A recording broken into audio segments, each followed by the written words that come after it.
నమస్తే తెలుగు న్యూస్ కి స్వాగతం. నేను రూపానాథళ్ళ.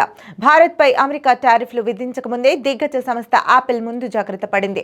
భారత్ నుంచి 3 రోజుల్లోనే 5 సరుకు రవాణా విమానాల్లో అమెరికాకు ఐఫోన్లు ఇతర ఉత్పత్తులను తరలించినట్లు సమాచారం. తమ ఉత్పత్తులపై భారత్ అధిక సుంకాలు విధిస్తున్నందున ప్రతీకార సుంకాలు విధిస్తామని అమెరికా అధ్యక్షుడు ట్రంప్ ముందు నుంచి హెచ్చరిస్తున్న నేపథ్యంలో ఈ చర్య తీసుకుంది.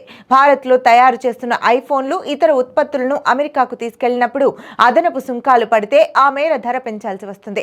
సుంకాలు అమల్లోకి రాకముందే వీటిని పట్టుకెళ్తే కొంతకాలమైనా ధరలు పెంచకుండా ప్రస్తుత ధరలకే విక్రయించొచ్చనేది యాపిల్ ప్రణాళిక.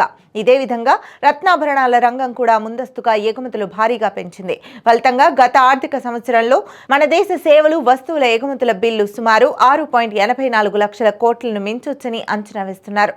అమెరికా చైనాల మధ్య వివాదం నేపథ్యంలో అమెరికా సంస్థ అయిన యాపిల్ మన దేశంలో ఐఫోన్లు ఇతర పరికరాల తయారీ అసెంబ్లింగ్ చేయిస్తుంది.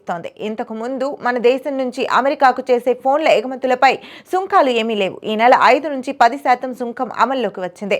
ఈ నెల 9 నుంచి ఇది 26% కానుంది.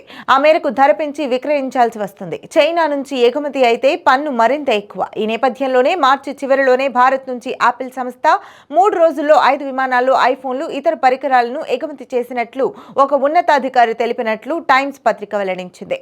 అమెరికాకు ఎగుమతి అవుతున్న $9 బిలియన్ విలువైన స్మార్ట్ ఫోన్లలో అధిక వాటా యాపిల్దే కావడం గమనార్హం. చైనా నుంచి కూడా ఐఫోన్లను భారీగా ఎగుమతి చేసినట్లు సమాచారం. ముంబై నుంచి ఈ నెల 1 నుంచి 4 తేదీల్లో అమెరికాకు రత్నాభరణాల ఎగుమతులు భారీగా పెరిగాయి. గత ఏడాది ఇదే సమయంలో $61 మిలియన్ ఎగుమతులు జరగ్గా ఈ ఏడాది ఇవి మరింత అధికంగా $344 మిలియన్ మేర పెరిగాయి.